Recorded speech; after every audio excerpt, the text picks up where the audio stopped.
One. So welcome to another episode of the Powercast today. An absolute pleasure to have Dr Mike Banna on the podcast. So I've been on your podcast before. You have. You've given me some very kind feedback on my trainers previously on social media, which I massively appreciated at the time. So always. Thanks for having me. Yeah, spotted the Jordan's mile off. So to give us a bit of a run through, obviously, Dr Mike, of your second doctor I've had on this podcast this week. I had Dr Dean on this week as well. And I never had a doctor before, and I had two in a week. So that's amazing. I'm glad to be second best to Dr. Dean. Okay. I didn't say that. No, that's fine. So give us a bit of an intro of who you are, Mike, because you've got quite like an interesting background, obviously, with yourself, what you do for a profession, and your sort of spin on things from a view of where you work from your work point of view, and also your own journey from fitness. I think a lot of listeners will find very insightful. Sure. So professionally, I'm a GP. I work in West Sussex. I work full-time as a GP and a GP trainer, but I also have a part-time job as a GP training program director, which means I with a team of other people, run the training course for GPs as well. So people who are already qualified doctors who are training up to be GPs. And so that keeps me pretty busy.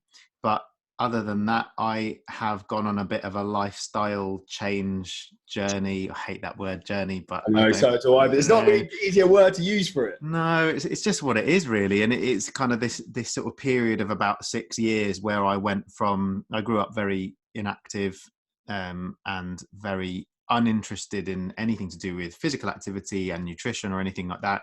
I was very overweight, and I decided that things needed to change. And I gave myself a bit of a 5-year plan. Took me 6 years in the end, but we got there in the end, and managed to lose a significant amount of weight, but also changing my whole lifestyle in the process, and what I did in terms of training and all of those sorts of things as well. So I learned a lot on the way about how little I knew about lifestyle and nutrition, even though I was one of the people that people would go to ask about lifestyle and nutrition. So I made it a bit of a mission to learn a little bit more about behavior change, lifestyle, mental health, all of those sorts of things as well. And those are kind of the things that I'm interested in, as it were. What was two things. What was the trigger point for you to take action and lose weight? And to give some context to the story, how much weight did you lose? The trigger point, I would say, I always quote this as the trigger point, but to be honest, there were so many different trigger points through my life that prompted me to decide to lose weight, and then I didn't. But the one at this particular time was a good friend of mine who was a couple of years older than me at the time, very young, had a heart attack. And he was a very fit and healthy guy, did a lot of sports. And that freaked me out a little bit, because I sort of thought, I'm getting to my 30s. I'm getting to the age where perhaps I can't continue to rely on the fact that I'm young in order to be healthy. I'm going to start to have medical problems if I don't already have them. Do I want that to happen? No, I don't. How am I going to change it? So I kind of thought I needed to do things differently to how I'd done them previously. So that's why I decided that this was going to take 5 years. I was going to do it slow and steady. I don't know if you've ever read the book Atomic Habits. No. So Atomic Habits is an incredible book about building habits sort of in tiny stages and habit change, basically. I could have written the book, but I didn't.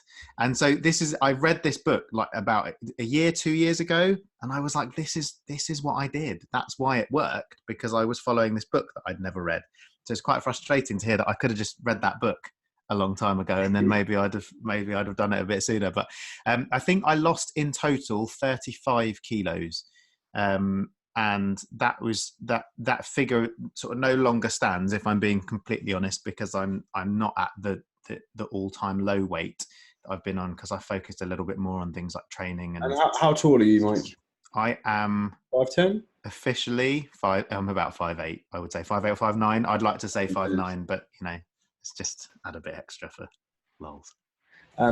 What was obviously interesting you mentioned there, which I always find quite fascinating, because obviously you're in a position with as a GP to help and educate people, but then you felt also obviously like you'd respectfully got into a situation where your weight had gotten out of control and you needed to relearn how to change your own habits, essentially. Mm-hmm. Do you think there's a lack of education necessarily given to GPs in terms of nutrition and creating people's habits and maybe how to help people with their lifestyles? Because I think Undoubtedly, there's yeah. not a lot of education given to GPs, which is none on fault to their own, but I guess just the curriculum that's taught. Yeah, and I think there's two sides to that as well, in the sense that the education given isn't great in terms of what we are doing is we are told to advise people. We're taught how to advise people and to talk to people and to tell them that they should lose weight, or to tell them that they should stop smoking, tell them they should drink less, etc. But in some ways we're given sort of assistance on how to do that, and in some ways we're not. Now, when it comes to it, if you have a 10-minute appointment with somebody during which you're also generally looking at a lot of medical problems, it's not enough time, it's not enough resource to actually affect proper lifestyle change. You need more. You need either support of other teams. So we've got great stop smoking clinics and all of those sorts of things where people have longer appointments with nurses and stuff where they talk about that sort of stuff. And there are some lifestyle services too. So increasingly in time, we have a lot more well-being services where people are able to go and see other services or have access to this, what we call the third sector, and get advice and help on lifestyle change. It's always difficult because I suppose there is a genuine question as to whether or not that belongs in the GP consultation, but wherever it belongs, we're in a really great position to be able to advise people because we're in a trusted profession and we have unprecedented access to people. So people come to speak to us and they talk about personal things. So we are in a great position to be able to reach them and to talk to them about things that they might not have considered and to help them. But we don't necessarily have the time and the resources to back that up. But my feeling is more like, well, if we're going to tell them anything, at least for goodness sake, let us be able to tell them something that's not a load of nonsense. Which is, I think, a problem that we have had in the medical profession. Like sometimes, you might have, as a PT, have heard somebody come to see you and they say, well, I went to see my GP about this and they told me to lose weight and they said I should do X, Y, or Z. And you may well have rolled your eyes. I don't know. I've definitely spoken to other PTs who have told me stories that their clients have told them about what their GPs have said. And again, like sometimes things get lost in translation and it is a genuine misunderstanding. But Chinese whispers sometimes, I think. Yeah, for sure. But then at the same time, it can be different. Yeah, and I am guilty of it as much as anybody else is. And this was part of my point. When part of my learning process was that I, for not a very long period of time, because I didn't really last on it, but I went down the route of, paleo and clean eating and stuff. And I remember certainly sort of telling patients about my success with it and sort of encouraging them to give it a go. And it wasn't the right thing to do, I would say. I mean, it wasn't the wrong thing to do. I don't think I did anything harmful or anything like that. Advising them to do anything is the right thing to do, because them taking action will lead to some conscious thought process that they're going to try. Absolutely. But at the same time, I think we also have to accept that sometimes when you advise someone to do something that they're going to fail at, that can do as much damage as them not trying in the first place. And that's what I think what we should be focusing more on is advising people to figure out what is the right thing for them to do. And that's where things like coaches and stuff come in. But coaches don't necessarily have as easy access to clients as we do, because people have to pay to see coaches. So they're generally a bit more engaged by the time they come to your door. So maybe what we should be focusing more on is trying to get them engaged rather than necessarily telling them the right or the wrong. It is a question, obviously, as a GP. Do you think people should be charged to see the GP? No, I don't. I mean, I certainly would like it if they didn't. I think we're incredibly fortunate in this country to have an NHS, but there's upsides to it and there's downsides to it. So we are, you are sometimes resource limited, and that is difficult. Just to filter out some of the time, like respective time wasters who come in because they've got a broken nail or something. See, I don't see it. I see it very differently, and I don't see time wasters. And the reason for that is that most people, nobody wants to go and see their GP. No. Nobody wants to spend time sitting in a waiting room. The reason that they're coming to see a GP is because they're worried about something. And I would say, yes, if they're going to A&E because they've broken a nail, then of course, that might be an inappropriate use of resources. But I think in the kind of society that we live in now and the kind of level of education that the general public have about health, I'd rather that they came to see me to talk about it than they listen to someone Or on just Googled it. Instagram. Yeah, Yeah, yeah. exactly. I mean, You Google headache and you're like, you've got a brain tumor. yeah, there's so much nuance and there's so many advantages and disadvantages to it. I think what I would worry about, so like, for example, if people were paying to see a doctor, I think there are a lot of people who would not, it's hard enough to get to see a doctor anyway if they were having to pay for it as well. Often we do struggle to get the people who need to see doctors to actually come in. So the last thing we want to do is put a barrier in front of them and then say to people, have people think more that because they're paying, then they would want even more, they want to see a doctor even more frequently. So I think the problem with payment is that it would potentially harm the wrong people. And I know it's like that in other countries, but that's a curious point. Yeah, it's really tricky. It is there's advantages and disadvantages, but at the same time, we have private practice available. So for those people who want to pay, who want to have a different type of service, then they can. Yeah, options there. Yeah. Obviously, through your own transition through your fitness journey, using that word that we hate again, how has that really impacted the way you work with people now? Maybe the people where you educate other GPs. Has that massively changed your approach to things?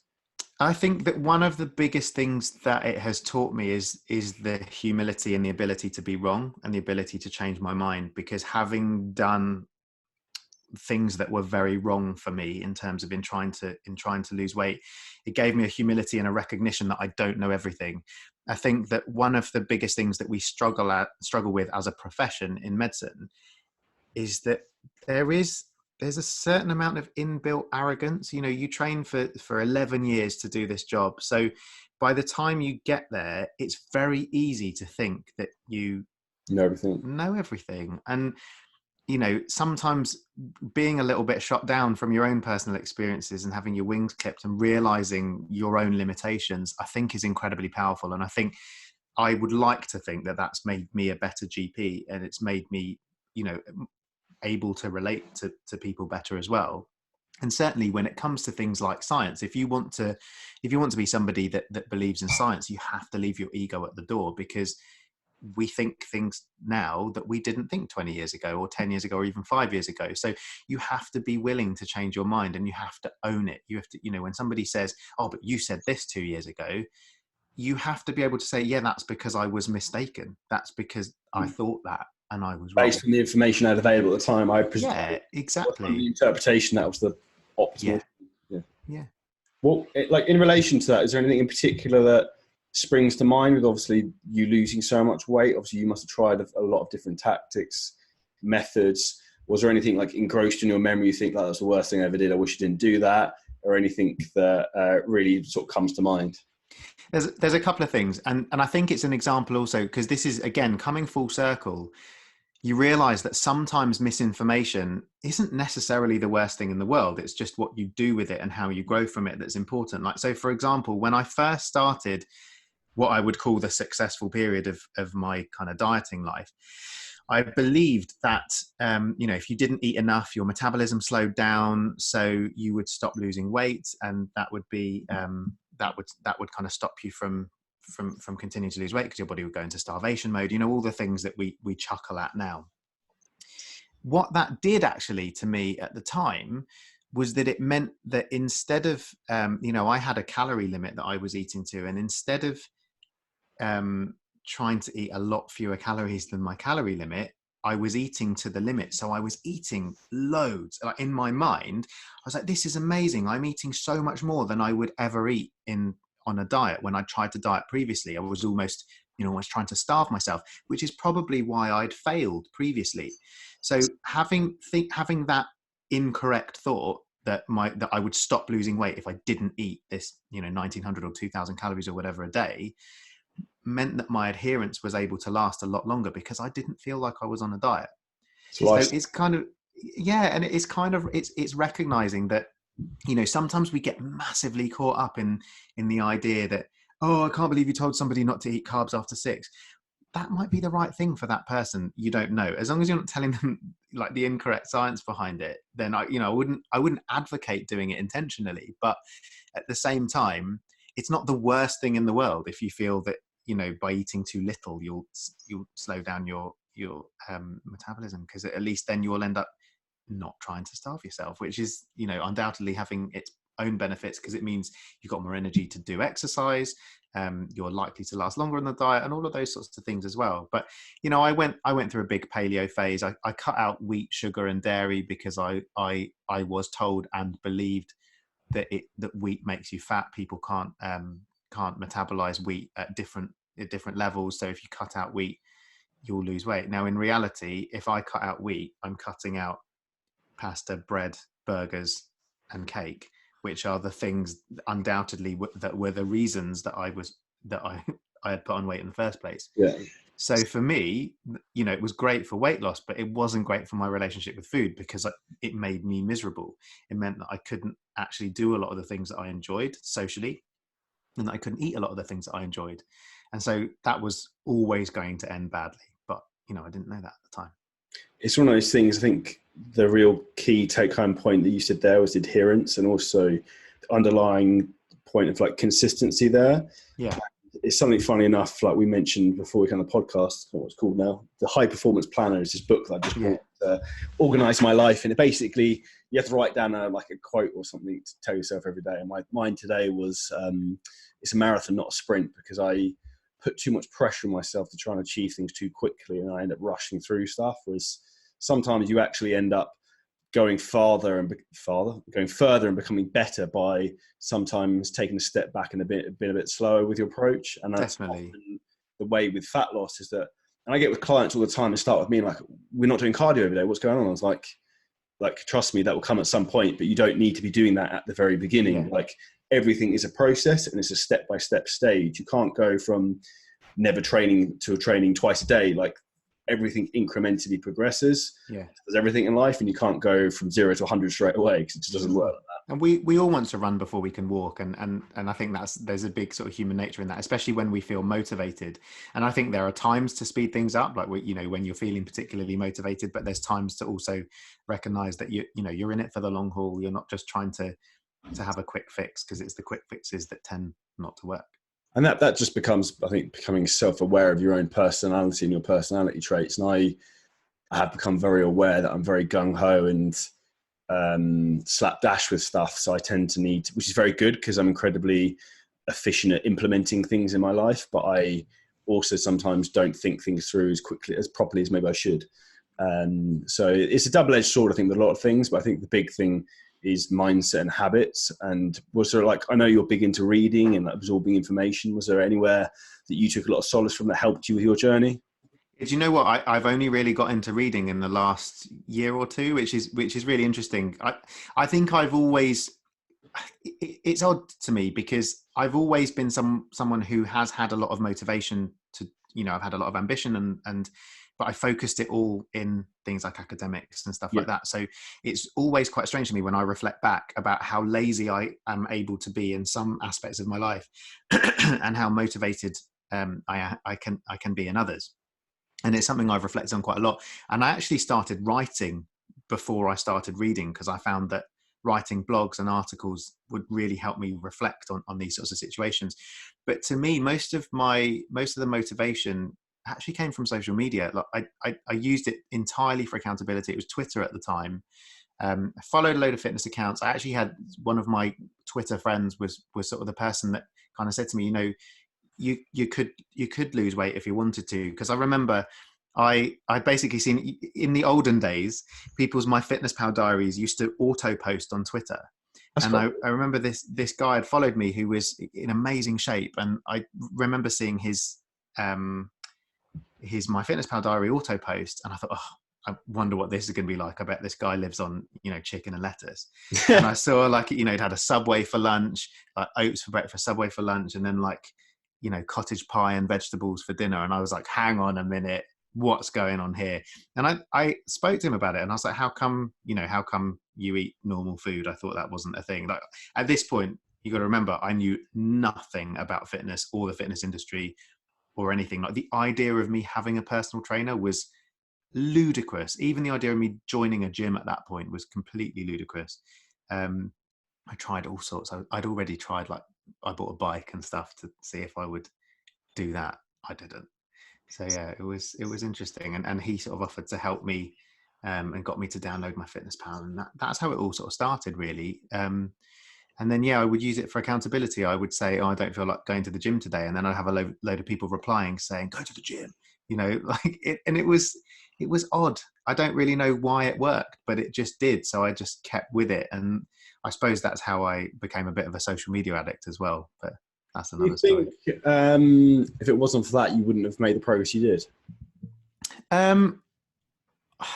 Yeah, it's so hard to say. I think that so many stars have aligned, and like I said, I have tried to lose weight so many times in my life. I genuinely cannot pinpoint what it was this time around that made it work. I think it must have just been a mixture of everything, but certainly I think accountability for me has always been the one thing that's kept me going. The idea that if I don't do something, that I might not just disappoint myself, but I might also disappoint other people who I respect and who I want to respect me, which is not always the greatest reason for doing something. It's kind of a slightly odd extrinsic motivator. But I think sometimes when you want to make change, you sort of have to take the motivation from where you can get it. And I think if you have motivation, then using it is usually a positive thing. 100%. It's one of those things you have to, I think it's a lot of truth in, the more you consciously think about something and being successful at something, the more likely it's going to come to happen. That sort of law of attraction sort of thing. The more you think about getting in better shape, the more conscious you are of your eating habits, your exercise, moving around, or taking the stairs, not getting the lift. And it's those small little changes every single day, like little tweaks, like it's used to changing your habits over a period of time, that becomes a huge lifestyle transformation, and it's hugely incredible. Like it is, so. Absolutely. And also the belief in your ability to do it. And this was the first time that instead of people saying to me, or not that many people have said this to me, but instead of the idea being you should lose weight, you should try and lose weight, you need to lose weight, it was more like, you could do this if you wanted to, it's not that hard, you can do this. And I don't think that we tell people that enough. I think that it's often done in quite a disempowering way. And I think it should be done in a more empowering way generally. Yeah, ultimately you have full control of your body, its functions, and what you put into it. Like food doesn't control you, you control food. So yeah, it is a conscious decision. Yeah, and I'll caveat this because I know that there are, from a socioeconomic point of view, there are a lot of people who don't have that sort of control. But certainly when I'm talking about this, I'm talking quite specifically about my own journey and the reasons that that I was overweight. And it's difficult because I have had access to great education. I've had access to great resources. I've always lived within easy distance of supermarkets. I've always had access to fresh produce and all of that kind of stuff, which not everybody has. So, my constraints have been very different to other people's, and they've been from more of a kind of a time perspective, shift work and all of that kind of stuff, but mainly from a lack of interest from my point of view. But it's not the same for everybody. And there's a lot of people who spend a lot of effort trying really hard to lose weight by employing methods that they've been told will lose them weight, that will only make them sad. They won't even work to make them lose weight. Like, like clean eating as an example. You can eat as much as you like as long as it's avocados and stupid. Yeah, and it's frustrating because then you have people who hate avocados and forcing them raw down, almonds, forcing all of this down, forcing down these smoothies. So they're suffering to lose weight, but they're not losing weight because they're doing the wrong things. And it's really tough. And it frustrates me. And like something, I don't know quite how to go about it. Something I personally would love to do, be a way to implement more education and nutrition and training into schools from a very basic level, although I'd be out of a job, but like it would do, like if you could catch everyone at that point, I don't know, from 12 to 15 maybe, and educate them on the importance of this and how to actually eat correctly and how to exercise and how your diet should be set up to maintain the sort of body you want, like we could change the whole health system and help, like a lot of the issues that probably you see on a daily basis, you wouldn't see now, I guess, in terms of like diabetes, people being overweight. And I think that probably comes into like next point in terms of like how can the fitness industry perhaps help like the NHS and maybe the medical system a little bit more. Oh, I mean, that's a really good question. And I think that the issue is, like you said, that the change needs to come from the top down, because on a public health level, the reasons that people are overweight are actually, like, I think statistically, a lot of it is down to resource and things like that, and to do with advertising and to do with the food industry and things like that. So there's a lot of legislation that needs A lot to of be looked at. mislabeling as well. Yeah, a lot of mislabeling, but also it's things like, so for example, if you imagine the kind of single parent that's doing shift work, trying to support several kids, and they come home after the kids come home. So the kids have to get their own food sorted, and they've got a limited budget to do it. Are they going to go to the pizza place that does a buy one, get one free deal with all the bright colors and all of that kind of stuff? Or are they going to go to a supermarket and buy some raw vegetables and go home and cook them? It's kind of that are also more expensive than the meal deals that they're getting. So there's a lot of things around that. There's a lot of things about advertising. And there's lots of things about kind of the socioeconomic availability of food to everybody.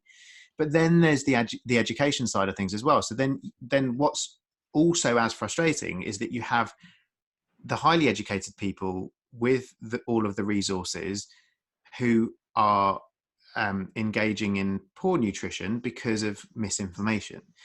And that's what makes it really difficult, is the healthy labels on things in the supermarket that aren't really any different to the things that people just like to eat. There's so much that could be done, but it needs to come from government down. And I think that's why it's so difficult. I think that what everybody the way everyone tries to approach it is on a very individual basis. It's your responsibility. You need to do it. But how? If you don't know anything about it, where do you find the information? Who do you find the information from? Who do you listen to? And how do you put it into practice? There's all of these different obstacles in people's ways, which is great if you're engaged and motivated. But if you're not engaged or motivated, then it's just not going to happen. Yeah. Question for you, Mike. If you were me and you had the goal of trying to help educate people within that early window, as I said, what would you do?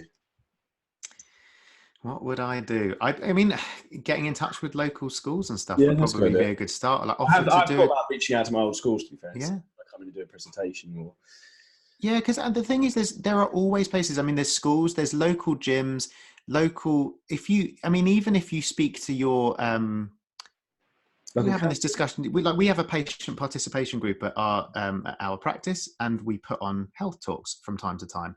And there's also, even locally, it's not to do with my practice specifically, but there's this thing called the Big Event, which happens at a gym, and you get like loads of local services that come and do talks about their services. And I went and did a health talk there last year. Ironically, I'm supposed to be doing a Tough Mudder the day that it is this year, so I don't know if I'll be able to get out of that and go and do it. But there are loads of things that are going on. It's finding out where they are, who's doing them, and then there's all the red tape behind it as well. Like, who do we let speak at these things? Do we know enough about them? Do we know enough about what they talk about? Are they just going to advertise their business, etc.? So I know of personal trainers who've tried to do this and who have come up against some resistance with it as well. So it is genuinely quite difficult to do. It's a lot easier to preach to the converted. It's a lot easier for you to go and speak at a fitness expo or something like that, or to do a talk for your clients who are already your clients. And that's what's so difficult about it. It's very easy to find the engaged people, but not the non-engaged. That's what's frustrating about the system. I have no interest in my own trying to sell myself to them, and I have respectfully have enough clients as it is, but I feel a moral obligation because I was overweight as a teenager that I help people who were in the same situation I was. I didn't know where to turn for help, because that's the reality of a lot of girls, boys from 13 to 18 and older, that they want to take action and change whatever their issue is. However, their parents don't know how to help them or aren't willing to help them, and their school's probably not going to help them or have the information available. So they're almost stuck at a rock of a hard place of what do? Go on Google, and young, and they haven't got funds available to purchase information or pay for someone to help them. So they're pretty screwed in a lot of respects. Yeah, I mean, speak to councils, speak to youth services, council, schools, youth services. If it's young people that you particularly want to speak to, even putting on a free class in the local gym for young people. I don't know. It's a good question. I'll Food have for to thought. think on it. Yeah. Food for thought. If you come up with any brainwaves, let me know. Yeah, exactly. Digressing from that, what's your thoughts on the supplement industry and medical industry at the moment, the way everything's going with there? Obviously, there's a lot of, I don't know if that delves much into like GP's world. Do you get patients come to you asking questions about like certain health supplements brands are promoting, or like protein supplements and creatine? It's like, funny enough, I did a podcast, I think, with Phil Lerner yesterday, and we both spoke about at humour when your mum found your first tub of protein powder creatine and hit the roof. Like, do you get any funny scenarios like that come up? And I actually recently had a patient who said, what's that purple stuff in your drinks bottle? And I was like, I had this moment where I was like, oh, do I just say it's squash? Or do I say, oh, that's my strawberry and kiwi creatine that I'm sipping? And I said it was creatine, and then I suddenly felt like, oh gosh, like, should I be saying this? I always get really worried about kind of speaking outside of my lane and all of that kind of stuff. We're not educated in medical school about things like supplements. So although I've done all my own research, I don't often, and I think it's a marker of my patient population that I look after isn't generally the type of population that would be asking about this. But a lot of people do ask about supplements, vitamins, things like that, and it's very difficult to advise because we're just not educated on those things and the interactions between the different drugs and all of those things. So it's tough. But I think that what we often see as a bit of an issue is that people would love like a quick fix. So people are always after a quick fix, and we talk this. Yeah, and we talk this about supplements. Like, people will start drinking protein shakes before they start actually going to the gym. And this is what literally drives you fucking insane. Yeah. People will, like what we were speaking about earlier, is in terms of like where people invest their money, and the real key of why people don't progress and they're in the situation they're in is lack of education and knowledge. Yeah. So what the general public will do, they're going to spend £40 on some shit fat burner product rather than hire a trainer to sit down with them, write them out a program or a diet and try and explain to them, this is how you will eat, this will change your life, rather than buying something off the shelf, which is a load of caffeine and probably. Yeah, and I think we do it in a lot of ways. Like I remember whenever I would start revising for exams, I'd buy like new pens or a new paper or new books that I didn't need, just because the idea of spending money on something always makes us feel like we're doing something about it. And sometimes that's what we want more than actual change. We want to feel like we're doing something.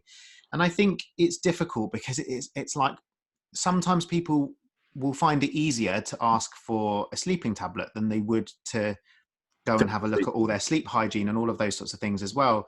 And the thing is that there's an awful lot of money to be made from that as well. So it's very, very difficult to balance the idea that there are a lot of supplements that are generally useful, but the clue is in the name. It's a supplement. It's meant to supplement what you are already doing to achieve the thing that you want to achieve. Like somebody said to me the other day about, I think I was eating a carb killer, and someone said, "Oh, does that work?" God.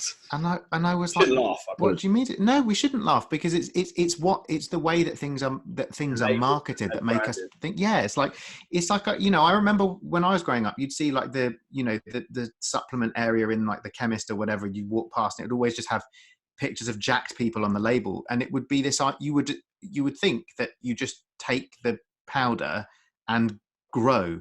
That's almost how things were marketed, and there's a lot of before a lot of the rules were in place about what you could and couldn't say.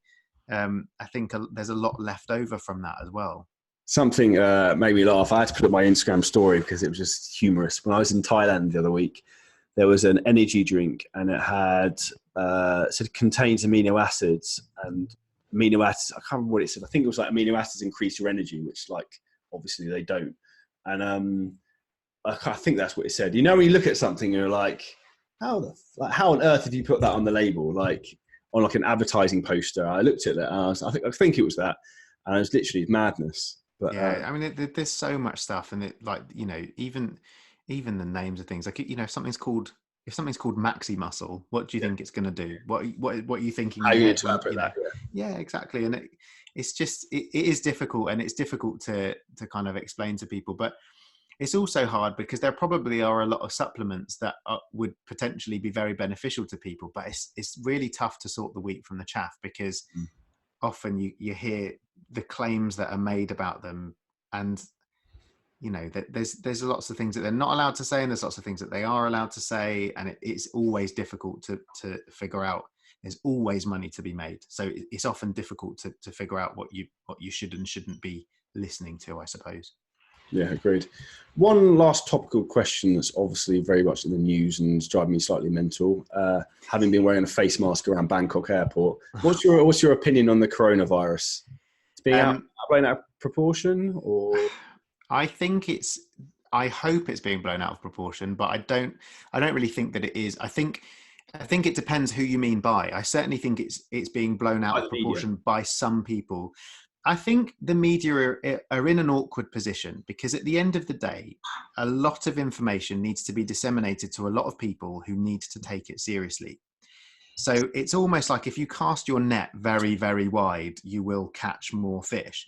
And I think the idea is they are trying to contain a virus at the moment, which is a very, very, very difficult thing to do. Unless you have an incredibly engaged public in the process of doing that, it is not going to work. It's probably not going to work anyway. But unless people are actually engaged in doing the hygiene methods and all of those sorts of things, then it definitely won't work. But what's difficult is to pitch it at the right level. So to get everybody to wash their hands without causing panic. Yeah, and put their, sneeze into their elbows and throw their tissues away and clean their surfaces without having a national shortage of hand sanitizer.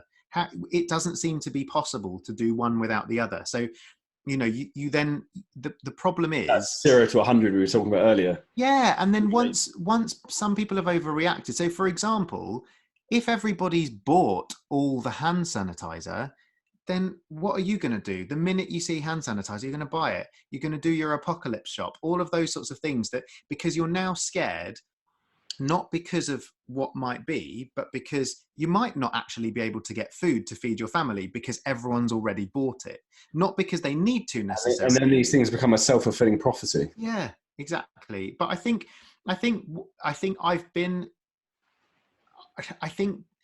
in many ways, it's been taken as seriously as it should be taken in order to give us the best chance to actually stop doing it. But if you just listen to the advice of the World Health Organization, Public Health England, the NHS, if you just ignore everything else and just listen to that, then there's really good information being given, there's really helpful advice being given, and we just have to watch and wait. But unfortunately, we just have to watch and wait is not enough for the media, but it's also not enough for the public. They demand more. They want to know more. So that's when the misinformation and the disinformation, someone was calling it. So we did a podcast with a chap called David Robert Grimes, who's done a really great article on the coronavirus in the Irish Times. So I would recommend for anybody to read that. That is where we're at the moment. It's a really good summary of everything. And what he calls it is an infodemic. It's actually this kind of epidemic of information that is almost more damaging than. It's like I heard, I think it might be on GMT or something like that.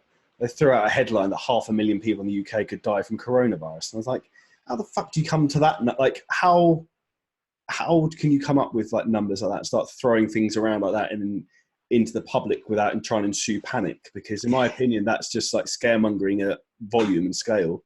Yeah, I mean, the thing is... They need to have some responsibility when it comes to claims and things like that, I think sometimes. I agree with you. And I think that it's really difficult when things are sensationalized. But I think that the challenge is that the challenge is the unknown. And so, of course, when there's unknown, people are going to start to speculate.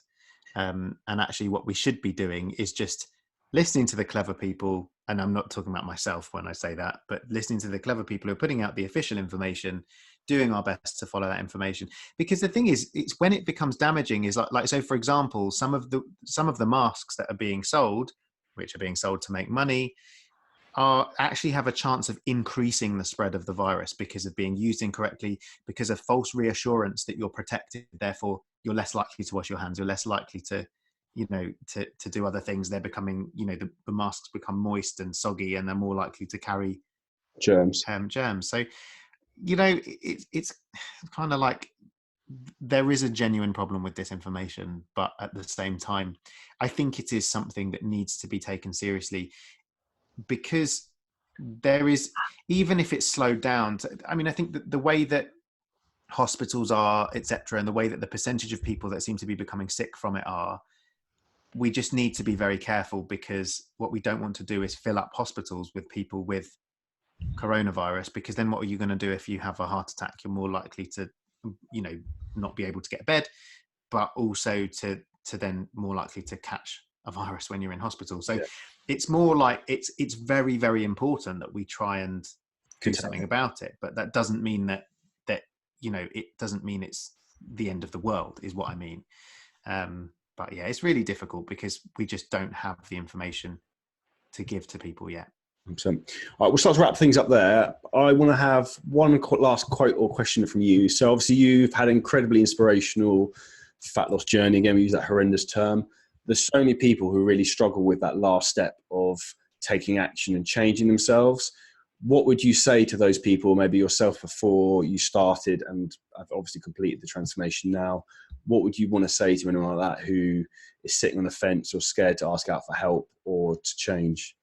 I would say that everybody is capable of some change. How much change is very individual, and a lot of people have a lot of constraints on them, but you can do something, and whatever you do will improve your life, whatever small changes you make. So I would say, go for the low-hanging fruit, go for the path of least resistance. Don't be ashamed to try and make things easy for yourself. Don't make things too hard. Small steps. And that's, and the thing is, I think progress in itself is a motivator. So when you start to see results, often you might then be willing to go to the next level of what you want to do. But start from the bottom. Don't try and run before you can walk. And be lazy, for goodness sake. Like you don't need to do everything. No. Go for the path of least resistance. That's some excellent advice, and it's one of the best things I think I read, and it's probably the way I sum up my life. Talking about being slapdash is, you want to find a lazy person to do something because they find the most efficient way to do it. Yeah, that's my approach to pretty much everything in life. How's the quickest way I get from A to B with minimal effort? That's why I work myself, clients, business, everything. Like if it doesn't, like people do stuff for the sake of doing it just to tick a box. Exactly. Like, what's the point of even having that box if it doesn't affect anything? So I've always said, if I ever write a biography, like an autobiography, it's going to be called The Path of Least Resistance. That's banging, like that. We'll wrap that up there. So for anyone who wants to find out any more information about you, Mike, or ask you any questions in regards to your journey, which is very inspirational, what's your Instagram social media handles? Social media handle is Dr Mike II, so DrMikeThe2ND. I think it's the same on Instagram, Twitter, Facebook. And TikTok now as well. I mean, I've got that as well. Yeah, I haven't actually done anything on TikTok yet. I'm too scared, but we'll see. Maybe someday. That's a weird platform. It is, isn't it? So we'll wrap things up there, guys. And as always, if anyone's looking for any help with their own fitness journey, feel free to reach out to myself, or you can use the links below to apply to work with me or one of the team at CGO Coaching. So thank you so much for your time today, Mike. And it'll be hugely inspiring for a lot of people, and there's a lot of information out there. So thank you. Thanks for having me. It's a pleasure as always to talk. Appreciate it. Absolutely. Thanks, buddy.